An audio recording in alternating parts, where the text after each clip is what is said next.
네, 오늘은 사명이 있는 인생이라고 하는 제목, 사명이 있는 삶이라고 하는 주제로 말씀을 나누겠습니다. 고등학교 1학년 때였던 것 같은데요. 고등학교 1학년 때 선생님이 학교에서 선생님이 이제 칠판에 그림까지 그려가면서 질문을 하나, 학생들에게 우리에게 질문을 하나 하신 게 있는데 그게 계속 제 기억에 남는 그림이고 질문입니다. 그림이 뭐냐면 그리스 신화에 나오는 시시포스 또 이제 우리가 보통 시지프라고 하는 그리스 신화에 나오는 인물이 신들을 기만한 죄로 이제 형벌을 받습니다. 근데 어떤 형벌을 받냐면 산 꼭대기에 무거운 바위돌을 이제 밀어서 올려서 산 꼭대기에 세워두는 거예요. 선생님이 왜 그림을 그리냐면 산을 이렇게 우리가 보통 그리듯이 뾰족하게 그려놓잖아요. 얘들아, 시지프가 이렇게 끙끙끙끙 힘겨워서 막 땀을 흘리면서 온몸이 부서질 것 같으면서 올렸어. 산 정상에 딱 올리는데 바위돌이 어떻게 돼요? 반대쪽으로 또르륵 내려오죠. 그럼 또 여기서 다시 막 밀어 올려야 되는 거예요. 이게 형벌이에요. 바위돌을 정상에 힘겹게 올리는 것만이 형벌이 아니라 올려놓으면 떨어지고 그걸 또 떨어진 걸 또 다시 밀고 올라가는.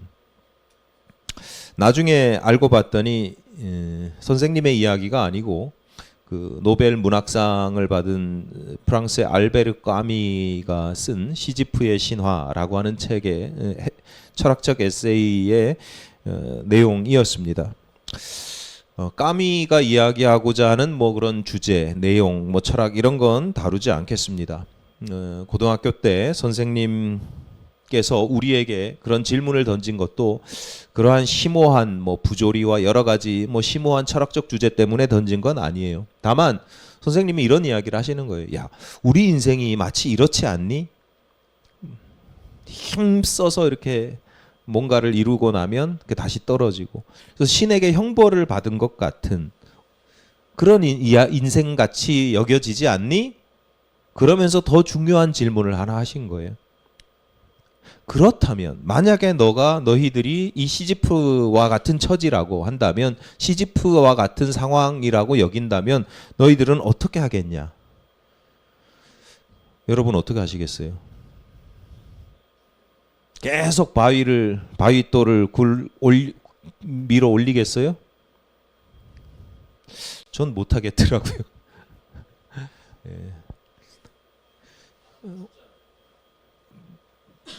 뭐 죽으려고 그러죠.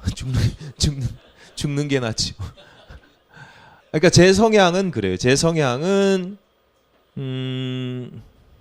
오늘도 예를 들어서 주일 식사 준비를 했지만 저는 주일 식사 준비를 30명분을 하라 그러면 즐겁게 합니다. 내가 사랑하는 사람들이 맛있게 먹을 걸 생각하면서 즐겁게 해요. 설거지는 힘들어요. 설거지는 왜 힘드냐면 해놓고 나면 또 다시 해야 되잖아요. 반복되는 일이잖아요. 보통 설거지, 청소 뭐 이런 게 청소하고 나면 5분만 지나면 다시 더럽혀져 있고 뭐 이런 거잖아요.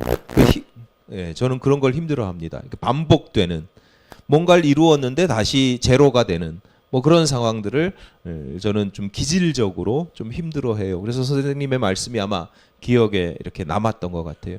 시지프가 받은 형벌은 그냥 바위돌을 힘겹게 올리는 게 형벌이 아니라 하고 났을 때에 그 결과가 사라져 버리는. 그래서 다시 이게 하는 게 나한테 무슨 의미가 있어? 이런 생각이 들게 하는. 이런 게 형벌이 아닐까. 여러분은 어떤 인생, 여러분의 인생을 한번 생각해 보십시오. 여러분은 어떤 인생을 살아가고 있습니까? 내 인생은 이렇다라고 정의 내릴 때 종종 많은 사람들이 내 인생은 마치 형벌과 같다.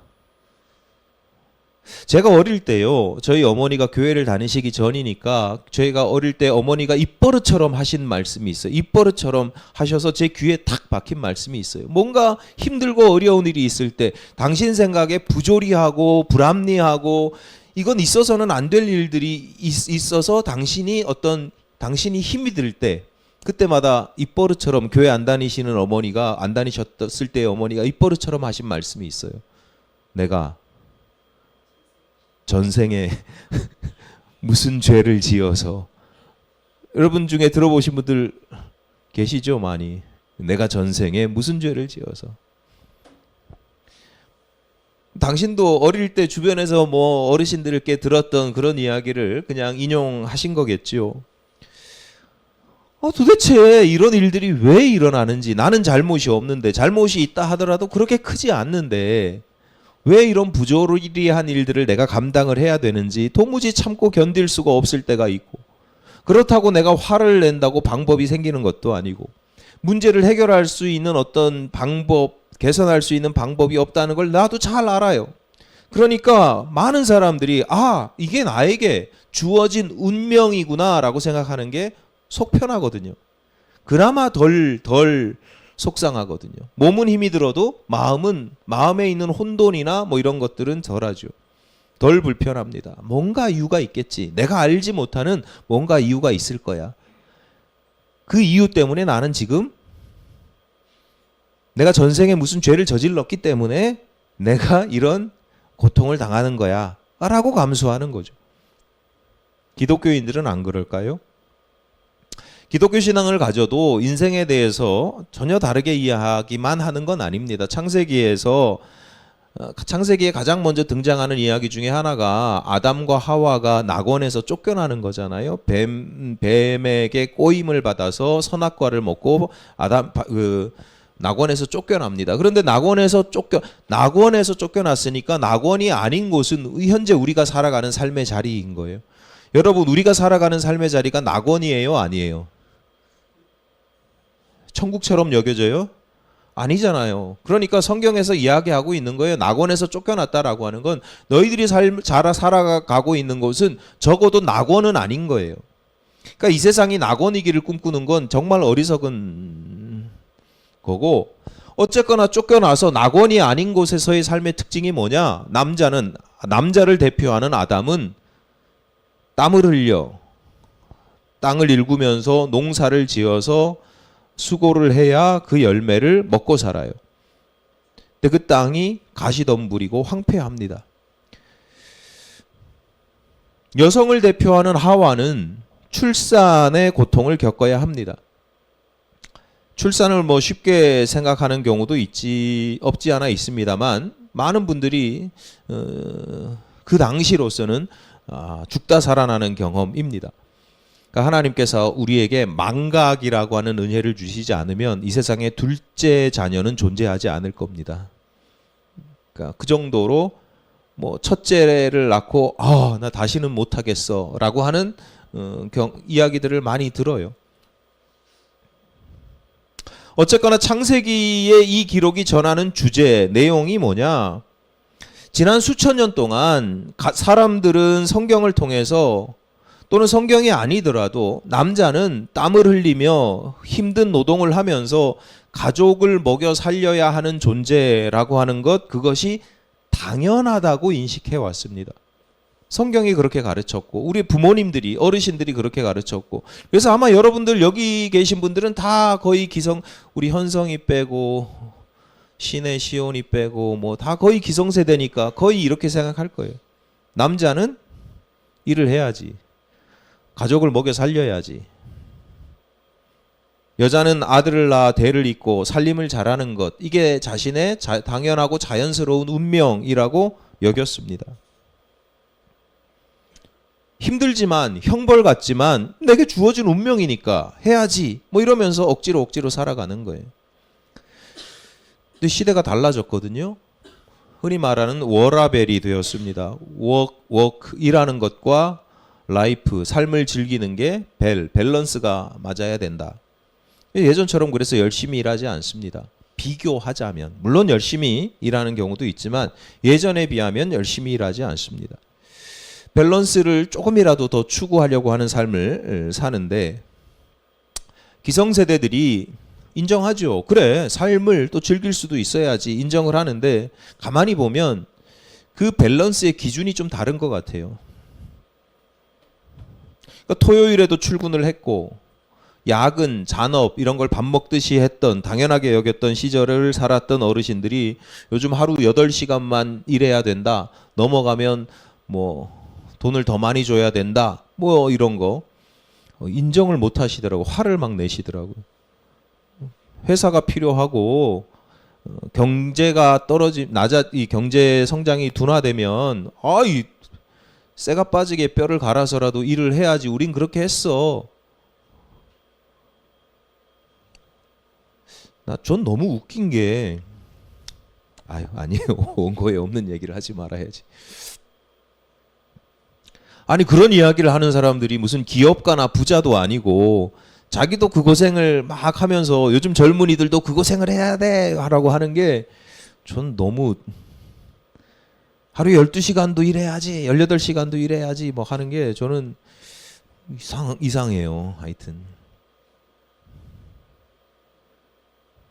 근데 요즘 청춘들은 그렇지 않거든요. 8시간 하루 8시간 일하는 거 8시간만 일해야 돼? 제가 예전에 깜짝 놀란 게 뭐냐면 저희 아들이 고등학교를 졸업하고 아르바이트를 하는데 하루 4시간씩 아르바이트를 했어요. 도너츠 파는 집에서 아르바이트를 4시간 하는데 와가지고 하루에 4시간씩 해서 돈을 벌어서 비를 벌어서 자기가 한 달을 쓰는데 돈이 늘 모자라는 거예요. 용돈이. 돈을 쓰는 것도 집 있지 밥 먹여주지 맨날 게임 같은 거 하는데도 돈이 모자라는 거예요. 그래서 제가 그랬죠. 야, 어차피 너 하루에 4시간 일하느니 8시간을 일하면 일을 안 하면 모르겠는데 8시간을 일하면 얼마나 네 삶이 여유로워지겠냐. 그때 아들이 했던 말, 난 4시간도 힘들어 죽겠어요. 20대 청춘이 그 이야기를 하는데 와, 어이가. 근데 요즘 애들이 그래요. 4시간이면 4시간. 주 5일제도 기성세대는 이해하기가 어려운데 4.5일제, 4일제, 뭐 하루 6시간 근무 이런 이야기가 나오면 이해를 못 하시는 거예요. 앞으로 우리나라 경제가 큰일 났다. 이제 큰일 났다. 이런 생각이 드시면 이런 말들이 자꾸 이렇게 나오면 여러분 다 옛날 사람인 거예요.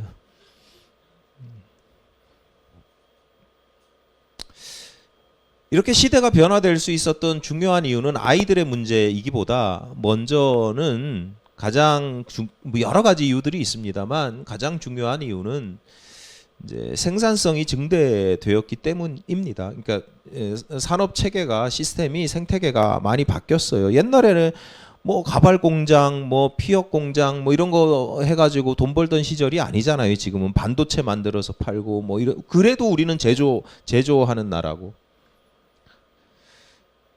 어쨌거나 생산성이 증대됐어요. 쉽게 표현하면 옛날보다요 잘 먹고 잘 살아요. 옛날에 우리는 하루 일 안 하면 이렇게 하루를 굶어야 되는 그런 사람들도 많았잖아요. 요즘은 그렇지 않거든요. 예전보다 훨씬 잘 먹고 지금 뭐 힘들다고 하겠지만 예전에 비하면 훨씬 잘 먹고 잘 살고 풍요롭습니다. 이사할 때 보세요. 옛날에 이사할 때 뭘로 날랐어요? 리어커로 나르고 기껏해야 1톤 용달차잖아요. 요즘은 뭐 4톤, 6톤 뭐 그런 그 차 하나도 안 돼 가지고 어마어마하게 지금 우리 세계에 이런 나라를 찾아볼 수가 없어요. 우리 이 시대를 살고 있으니까 당연히 그렇다고 생각하지만 이런 역사, 이런 일들을 가진 그 유래를 찾아보기가 사실은 굉장히 힘들어요. 시대가 변하는 거예요. 생산성이 그만큼 극대화된 거예요. 그런데 앞으로는 어떻게 될까요?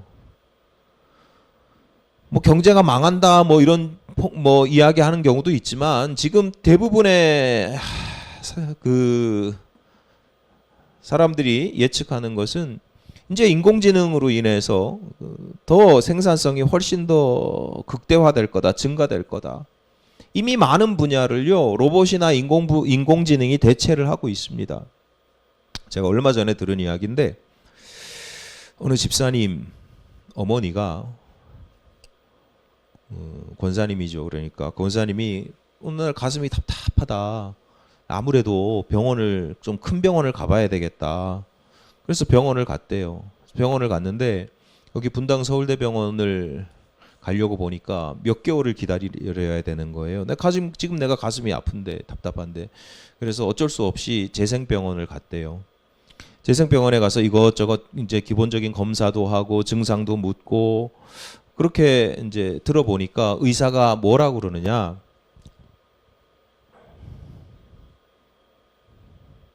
이거 제가 볼 때는 그냥 별일 아닌 것 같습니다. 큰 문제가 아닌 것 같습니다.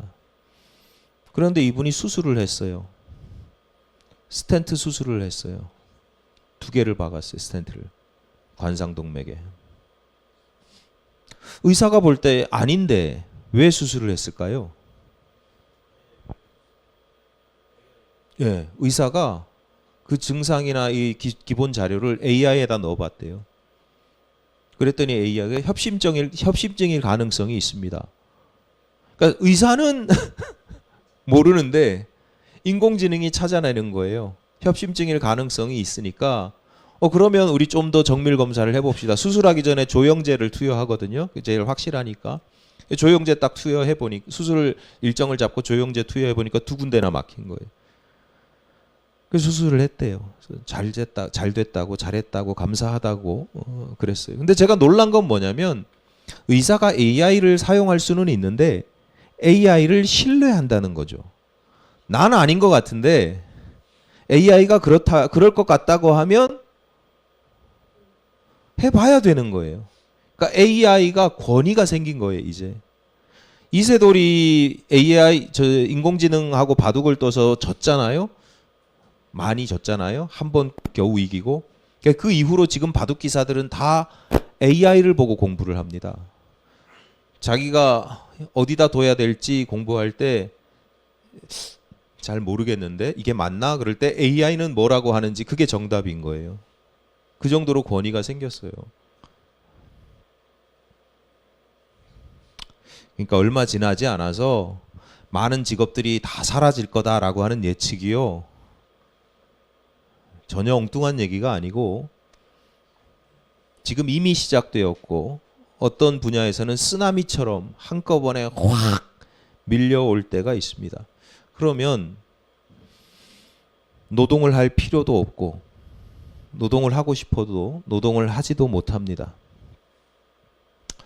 어쨌거나 지금까지 인류는 노동이라고 하는 것에 굉장한 의미를 부여해 왔거든요. 내 인생의 의미도 상당히 많이 부여해 왔습니다. 노동을 하면 성취감도 생기죠. 그러니까 노동이라는 게 단순히 이런 노동이 아니라 여러 가지 일을 하면 생산성, 내가 뭐 1,000만 원을 벌었는데 2,000만 원을 벌어 생산성이 늘어났어. 그럼 거기에 대한 자부심, 자긍심 이런 것도 생기잖아요. 그리고 그렇게 벌어들인 돈으로 가족도 부양을 하고 효도도 하고 인생도 즐기고 여행도 가고 의미 있는 곳에 기부하기도 하고 이게 다 노동과 연계된 우리의 삶을 의미 있게 만드는 여러 가지 요소들이란 말이에요. 근데 이제 노동을 못 해요.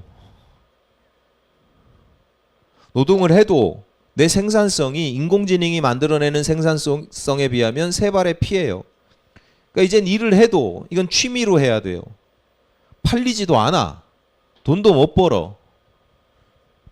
내 인생의 의미를 어디서 찾아야 될까요? 지금도 내 인생이 마치 형벌과도 같은데 앞으로는 더 그러니까 요즘 젊은이들이 게으르다, 복에 겨웠다 하는 이야기들은 좀 조심해야 됩니다. 절제해야 됩니다. 다음 세대들은요. 다 모든 세대는 그 세대들의 고통이 있고 아픔이 있고 어려움이 있습니다. 근데 다음 세대는요. 어쩌면 우리와 다른 고통이지만 더 극심한 고통일 수 있어요. 기성세대는 바위를 막 산에 올려놓는 그게 고통이었다면 다음 세대들은 그 올려놓으면 뭐해? 떨어지는데 할 필요가 없는 거예요. 돈 벌면 뭐해? 집도 못 사는데. 옛날에 월급 봉투 노란 봉투에다 받아가지고 10만 원 15만 원 월급 받아도 행복했던 시절이 있어요. 지금 통장에 월급 300만 원 500만 원 1000만 원 와도 스쳐 지나가잖아요. 내가 받았는지 어디 썼는지 몰라요. 일하는 게 도대체 무슨 의미가 있어요? 번듯한 직업도 의미가 없고 결혼도 의미가 없고 출산도 양육도 별 의미가 없어요. 그렇게 힘들게 살면 뭐 하냐는 거예요. 그냥 우리 둘이 나만 살면 되지.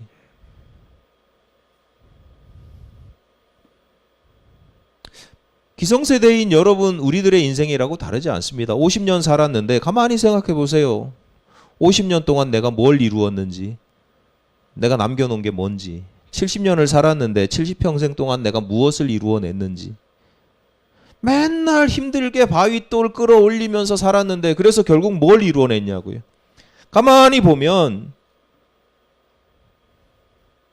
그래도 나 여기까지 왔어요. 이런 거라도 했어요. 라고 생각할 수도 있는데 가만히 좀 멀리서 들여다보면 별거 아니에요. 기껏해야 그거예요. 그러니까 대부분이 그렇다. 제가 그냥 좀 과격하게 말씀을 드리는 겁니다. 폄하하는 게 아니라. 다시 처음 질문으로 돌아갑니다. 여러분의 인생은 어떤 것 같습니까? 형벌과도 같은 인생? 아니, 그걸 떠나서 여러분의 인생에 의미가 있습니까?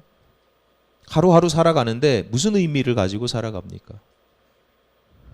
그것도 아니면 재미는 있습니까? 내게 주어진 하루하루의 삶이 뭐 매 순간은 아니더라도 하루 중에 한두 번, 참 재밌다.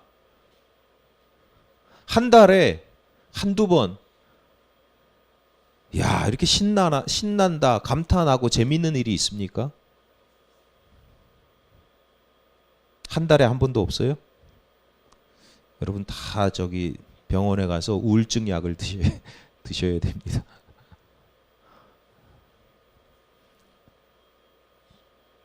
여러분 이렇게 살다가 어느 날 갑자기 하나님께서 가자 이렇게 부르셨을 때 천상병 시인처럼 아유 하나님 덕분에 소풍처럼 이 땅에서 잘 놀다가 잘 먹고 잘 살다가 잘 놀다가 떠나게 됐습니다. 감사합니다. 이렇게 이야기할 수 있어요? 오늘 지금 딱 부르시면 아이 잘 놀았습니다. 잘 살았습니다. 그리고 떠나실 수 있어요? 어렵죠. 근데 잘 놀고 잘 살았다고 하고 떠난다고 해봅시다. 내가 아주 그냥 성격이 좋아가지고 아이 잘 놀다 가요. 행복하게 살았어요. 그렇게 한다고 생각해 봅시다. 그러면 그게 여러분의 인생의 목적입니까? 행복하게 사는 것? 매일매일 즐겁고 재미있게 사는 게 그게 여러분의 인생의 의미이고 목적이에요? 저는 오늘 여러분에게 구체적인 인생의 의미가 무엇인지, 목적이 무엇인지에 대해서 말씀드리려고 하는 게 아닙니다. 예를 들어서 성경은 뭐 이런 게 있죠. 인생의 목적이란 하나님께 영광을 돌리는 것이다. 뭐 이런 정답을 가지고 있습니다. 예수님은 우리에게 새로운 계명을 주면서 서로 사랑하라 그렇게 말씀하셨어요. 그래서 어떤 사람은 서로 사랑해야 된다. 서로 돌보고 살아가는 것이 내 인생의 우리 모든 인류의 삶의 인생의 목적이다. 뭐 이렇게 주장하거나 교훈하는 경우도 있습니다. 어떤 사람은 예수 믿고 구원받아서 천국에 이르는 것 이게 내 인생의 목적이다라고 고백하는 사람도 있고 뭐 교회 다니지 않는 사람들은 내가 돈을 많이 벌어서 성공하는 게 내 인생의 그래서 풍요로워지는 것, 높은 곳에 올라가는 것, 그게 내 인생의 목적이다라고 여기기도 합니다. 어떤 것이라도 저는 상관없습니다. 지금 그 목적을 무엇으로 삼아야 되느냐고 말씀을 드리는 건 아니고요. 오늘 설교의 주제는 뭐냐면 뭐든지 상관없으니까 어떤 거라도 좋으니까 여러분 인생에 목적이 있냐고요. 내 인생에 어떤 목적이라는 게 있냐고. 목적. 왜 사는 거냐고 도대체 내가. 무엇을 위해서 사는 거냐고요.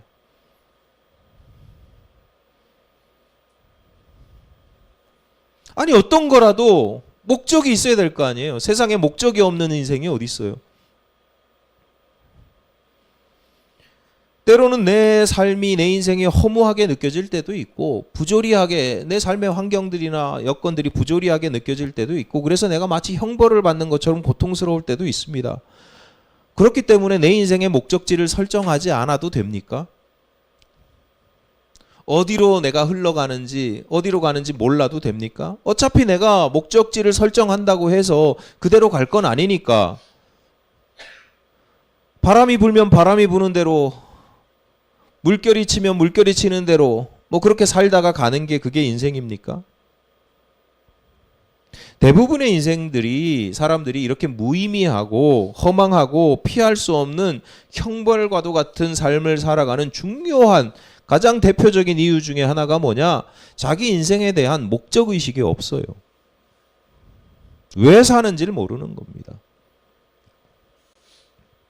성경에서 보여주는 하나님 있잖아요. 하나님, 여호와 하나님. 하나님에 대한 다양한 캐릭터들이 있잖아요.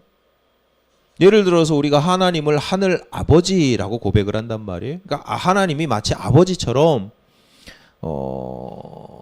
아버지의 모습이 있는 거예요. 그래서 보호하고 인도하고 뭐 지켜주고 뭐 이런 모습이 있는 거예요. 때로는 왕이신 하나님, 그러니까 왕으로서의 하나님의 모습이 있어요.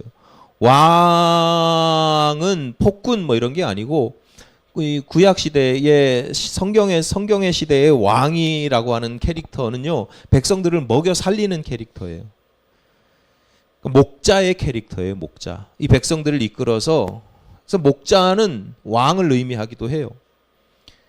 그러니까 하나님에 대한 다양한 캐릭터들이 있단 말이에요. 그래서 우리가 그 하나님을 고백을 해요. 내 삶을 인도해 주시는 하나님 감사합니다. 보호해 주셔서 감사합니다. 돌봐 주셔서 감사합니다.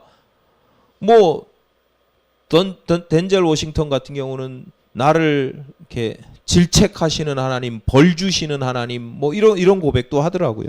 나에게 공급해 주시는 하나님도 있지만 그 고맙다고 이야기를 하더라고요. 그래서 그런 고백들이 있는 하나님의 캐릭터가 있는 거예요. 여러분, 그에 못지않게 중요한 하나님, 성경에 나타나는 하나님의 중요한, 그에 못지않게 중요한 캐릭터가 있는데, 하나님은 내 인생에 목적을 갖게 하시는 분이에요. 그러니까 하나님을 만나면 내 인생에 목적이 생겨요. 하나님을 만나면 내 인생의 목적이 무엇인지를 알게 되는 거예요. 예를 들어서 구약 성경 창세기 말이 창세기인데요. 창세에 대한 세상을 창조하는 이야기는 굉장히 조금 나오고 대부분이 족장들의 이야기잖아요. 아브라함, 이삭, 야곱, 요셉까지 족장들의 이야기입니다. 근데 가만히 보세요. 하나님께서 아브라함을 만나주시고 이삭을 만나주시고 야곱을 만나주시고 요셉을 만나주실 때마다 나타나는 현상이 뭐냐? 내 인생의 목적을 아는 거예요. 하나님이 아브라함에게 너는 이제부터 내가 너의 하나님이 되고 너는 내 백성이 될 거야. 너는 민족의 조상이 될 거야. 쥐뿔 가진 거 하나도 없고 맨 땅에 지금 남의 나라에 와가지고 그냥 이주민으로 살아가고 있는데요. 하나님께서 어마어마한 목적을 줘요. 근데 아브라함이 믿음의 조상인 게 뭐냐면 그 목적을 듣고 말도 안 돼요 하나님 이러질 않고 그걸 받아들여요. 믿음으로 받아들여요. 성경에 나오는 하나님을 만나면 만나는 사람들마다 나타나는 현상이 그거예요. 내 인생에 새로운 목적이 생겼습니다. 몰랐는데 그 목적을 알았습니다. 애굽에서 살고 있는 광야에서 살고 있는 모세를 하나님께서 모세가 80세에 하나님께서 모세를 만나시잖아요. 그리고는 애굽에 있는 너 동족들을 구원하는 지도자가 되라. 그 부르심을 받았을 때 모세가 어떤 사람이었어요? 모세의 실존이 뭐예요? 그의 삶의 자리가 뭐예요? 도망자였어요. 도망자. 애굽에서 도망자로 숨어 지내는 지 40년이에요. 자기의 정체성이요. 도망자예요. 도망자. 내 인생의 목적이 뭐야? 계속 피해서 숨어서 도망치는 삶을 살아야 돼요. 그 40년 동안 한 게 뭐냐? 처갓집에 양을 치는 일이에요. 자기 일가를 이루지도 못하고 처갓집에 얹혀서 양 치는 일을 40년을 했어요. 그렇게 80세 노인이 됐어요. 그러니까 남들이 나를 보고 판단하는 시선은 둘째치고 자기 스스로가 내 인생을 바라보고 나를 바라볼 때 무슨 기대가 있겠습니까? 그러니까 하나님께서 오셔서 야 너는 내가 옛날부터 택했어. 그래서 너 이제 때가 됐으니까 애굽에 가서 동족들을 이끌어내야 돼. 탈출시켜야 돼. 모세가 할렐루야 아멘 이랬어요? 아니 죄까지 게 모세도 이 스스로가 이해할 수 없는 거예요. 근데 결과적으로 하나님의 말씀에 순종하고 위대한 민족의 지도자로 거듭나게 되죠. 차이는요, 하나님께서 모세에게 그 인생의 목적을 주신 거예요. 목적을 알게 하신 거예요. 너가 지금 왜 여기 존재하는지 알아? 왜 40년 동안 광야에서 이렇게 너가 살아왔는지 알아? 목적이 있기 때문이야. 예수께서 갈릴리 호수에서 고기를 잡던 이들을 제자로 부르실 때 뭐라고 그러시냐? 베드로에게 내가 너로 하여금 사람 낚는 어부가 되게 하겠다. 그러니까 어부들이 베드로가 내 인생의 목적이 매일매일 물고기를 잡아서 하루하루 입에 풀칠하는 게 내 인생에 그냥 그렇게 살아왔는데 그게 아니라 말도 안 되지만 사람 낚는 어부가 뭐가 말이 돼요? 맨날 그물이나 깊고 고기나 잡던 그 무식하고 거칠고 그냥 단순한 그런 사람들이 사람 낚는 어부가 되게 하겠다라고 하는 말이 여러분 같으면 아멘 그렇게 하시겠냐고요. 근데 그런 목적을 주신 거예요. 목적을. 그 사람들이 그 자리에서 곧 배와 그물을 버리고 예수를 쫓았다. 이거 어마어마한 신앙 고백이거든요. 내 인생의 새로운 목적을 깨달았기 때문에 그 목적이 나를 움직였기 때문에 내 심장을 뛰게 했기 때문에 가능한 일이에요. 오늘 본문에 기록된 바울의 고백도 마찬가지입니다. 본문 14절입니다. 표대를 향하여 그리스도 예수 안에서 하나님이 위에서 부르신 부름의 상을 위하여 달려가노라. 바울은 부름의 상을 위하여 달려갑니다. 얼마나 열심히 달리는지 모릅니다. 어떻게 달리느냐? 12절 13절입니다. 내가 이미 얻었다 함도 아니요 온전히 이루었다 함도 아니라 오직 내가 그리스도 예수께 잡힌 바 된 그것을 잡으려고 달려가노라. 형제들아 나는 아직 내가 잡은 줄로 여기지 아니하고 오직 한 일 즉 뒤에 있는 것은 잊어버리고 앞에 있는 것을 잡으려고. 지금 바울이 예수를 막 믿기 시작한 때가 아니거든요. 많은 은혜를 받았고 또 사명을 감당하고 그래서 많은 성과를 냈어요. 성과를 내면서 또 하나님의 살아계심을 수시로 경험하는 사람이었어요. 많은 것들을 이뤘어요. 그런데 바울이 뭐라 그러냐면 지금까지 내가 이룬 것들은 다 잊어버린다. 지금까지 내가 이것도 이뤘고 저것도 이뤘고 왕년에 내가 뭐도 했고 내가 이런 은혜도 받았고 내가 이것도 교회도 세웠고 그런 거요. 나의 그 커리어로 여기지 않겠다는 거예요. 그런 거 나한테 없었던 걸로 늘 출발선에 있는 것처럼 여기고 앞만 보고 달려가겠다는 거예요. 표대만을 보고 달려가겠다는 거예요. 왜 그래요? 뭐 성경 여기 9절만 보면 부름의 상을 받기 위해서 이렇게 되어 있습니다. 뭐 일부 맞는 말인데 이왕 달리는데 부름의 상을 받을 정도로 잘 하고 싶어 합니다. 바울은 그런 욕심이 있어요.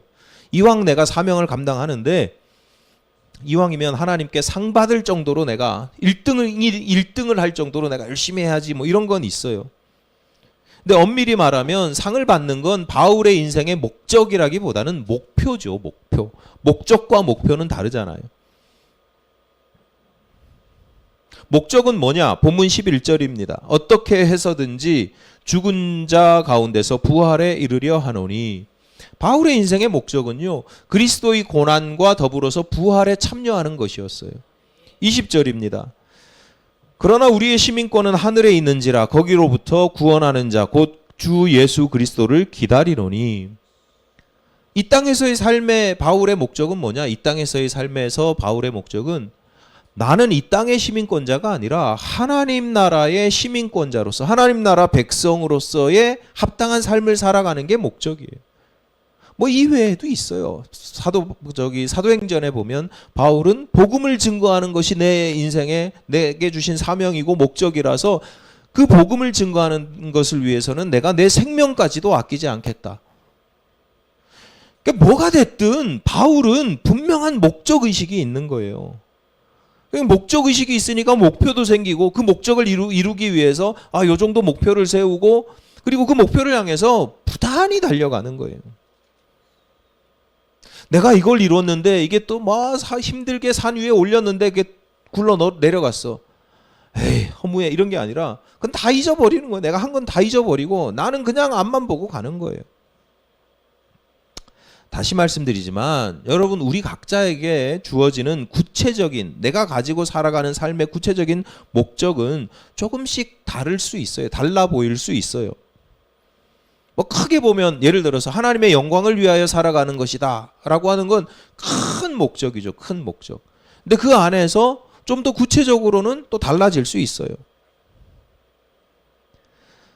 우리가 어떤 목적을 갖든 하나님을 믿는 사람들이라면, 하나님과 인격적인 교제를 하는 사람들이라면, 말씀에 사로잡히고 은혜를 받은 사람들이라면 그들에게 한결같이 나타나는 공통점이 뭐라고요? 여러분이 하나님을 만났으면, 하나님과 교제하고 하나님을 이렇게 믿었으면, 10년, 20년, 30년 믿었으면 나 하나님 믿는 사람이잖아요. 하나님 만났잖아요. 하나님 만난 사람들에게 나타나는 공통점이 뭐라고 그랬어요? 하나님이 캐릭터가 뭐라고 그랬어요? 내 인생에 목적을 주시는 분이라니까요. 목적을 알게 하시는 분이라니까요. 그러니까 여러분, 내가 왜 사는지 알아야 돼요? 몰라도 돼요? 우리는 알아야 돼요. 내가 내 삶이 왜 사는지 모르겠다? 조금 헷갈릴 수는 있지만, 이거 아닌가? 이럴 수는 있지만, 나 몰라. 신경 안 써. 관심 없어. 이러면 좀 죄송한 얘기지만, 하나님을 아직 못 만났다고 보시면 돼요.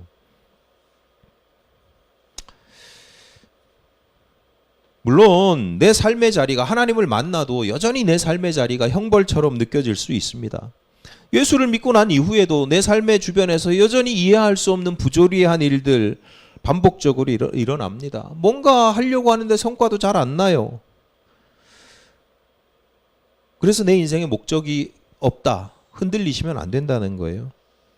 하나님을 만나잖아요. 그럼 바로 그 자리, 그 삶의 자리가 바뀌진 않는데 그 삶의 자리에서 내가 존재해야 하는 이유를 깨닫게 되는 거예요.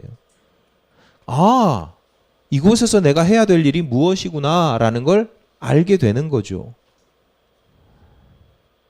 그러니까 구원받은 성도들에게서 분명하게 드러나는 특징들, 믿지 않는 사람들이 우리를 볼 때 자신과는 뭔가 달라라고 여기는 부분이 어떤 거냐? 저 사람은 참 말을 공손하게 해, 겸손하게 해, 온유하게 해, 하나님의 축복을 받아서 무병장수해, 또 뭐 있어요? 하는 일들마다 잘 되고 승승장구하고 기도하면 막 응답받고 뭐 있을까요?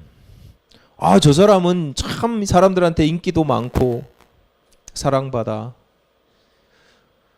여러분, 이게 세상 사람들이, 믿지 않는 사람들 우리를 볼 때 저 사람은 예수 믿는 사람이라 저런 모습이 달라 이렇게 보이는 것도 중요하지만 더 중요한 것, 더 분명한 건 믿지 않는 사람들 우리를 볼 때 저 사람은 자기가 왜 살아가는지를 아는 사람이야. 저 사람은 자기 인생에 분명한 목적이 있는 사람이야. 나도 왜 살아가는지 모르겠고 주변 사람들도 쟤는 도대체 왜 살아가는지 모르겠어. 회개하셔야 됩니다.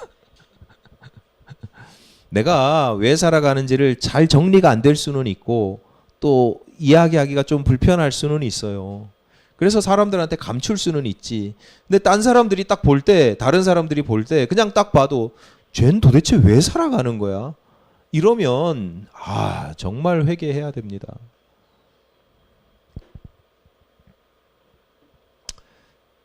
내가 왜 살아가는지를 아는데 내 인생에 목적이 있어야 되는데 그 목적이 내가 스스로 정한 목적일 수도 있고 하나님께서 내게 주신 목적일 수도 있잖아요. 하나님께서 나로 하여금 알게 하시는 목적일 수도 있잖아요. 그러니까 내가 스스로 정하면 목적이에요. 그래서 목적이 있는 인생, 목적이 있는 삶을 사시면 돼요. 근데 성도들은 대부분의 내 인생의 목적이 하나님께서 깨닫게 하시고 주신단 말이에요. 하나님을 만나서 알게 하신단 말이에요. 예전에는 내 인생의 목적이 이거였는데 하나님을 만나고 나서 하나님이 야, 그게 뭘 그런 걸 목적으로 삼아. 그건 그렇게 가치가 있는 게 아니야. 이런 걸 목적으로 삼아. 그래서 내 인생의 목적이 바뀐단 말이에요. 그래서 하나님께서 주시는 목적을 다른 말로 뭐라 그러냐? 사명이라고 그러는 거예요. 사명. 그러니까 우리는 목적이 있는 인생을 넘어서 사명이 있는 인생, 사명이 있는 인생이고 사명자의 모습을 살아가야 된다라고 하는 것입니다. 여러분 2026년도에는 더욱 사명자의 모습으로 더욱더 거듭나기를 바랍니다. 사명자의 모습, 사명 이러면 뭐 내가 교회에서 뭐 봉사를 더 얼마나 해야 되겠다, 헌금을 뭘 해야 되겠다, 이런 일 해야 되겠다, 저런 일 해야 되겠다. 제가 지금 그런 말씀 드리는 게 절대 아닙니다. 아니 하나님께서 여러분을 사명자로 부려먹으시려고 하나님이 여러분을 부려먹으시려고 사명자로 부르시겠어요? 한 가지만 생각해 보세요. 하나님이 나를 부려서 어디다 써먹겠어요? 나를 부려서 도대체 얼마나 도움이 되시겠어요? 그냥 당신이 하고 말지. 혼자 하고 말지. 그게 속 편하지. 방해만 되지 않겠어요? 사람 잘못 쓰면 큰일 나잖아요. 하나님께서 우리를 사명자로 부르시는 더 크고 중요한 목적은 여러분을 통해서 무슨 대단하고 어마어마한 일을 하시겠다는 게 아니에요. 하나님이 우리를 사명자로 부르시는 가장 크고 중요한 이유, 내 인생에 거룩한 목적이 생기고 그러면 내 하루하루의 삶의 순간순간들이 삶이 의미가 있어지는 거예요. 내가 왜 사는지를 아니까. 내가 참 작은 사람인데 너무너무 작은 사람인데 그 삶의 자리에서 빛이 난다니까요. 소금의 맛을 드러내고 빛을 밝히는 삶을 살기를 원하시는 거예요. 그게 의미가 있으니까. 의미가 있으면 내가 행복하니까. 스스로가 고양되니까. 거룩하게 고양되니까. 나를 위해서 주시는 게 사명이에요. 나를 위해서. 여러분 주님의 이런 뜻을 잘 헤아리시고 순종하셔서 여러분을 자신을 위해서라도 2026년도에는 더욱더 사명자의 모습으로 살아가시기를, 나는 사명자다. 어떤 사명을 주셨다라고 하는 고백들을 그 사명을 혹시라도 아직 하나님 못 만나셨으면 혹시라도 하나님 만나셔서 그 사명 받으시고 그 사명을 가슴에 새기고 늘 거룩하고 의미 있고 행복하게 살아가시기를 간절히 바랍니다.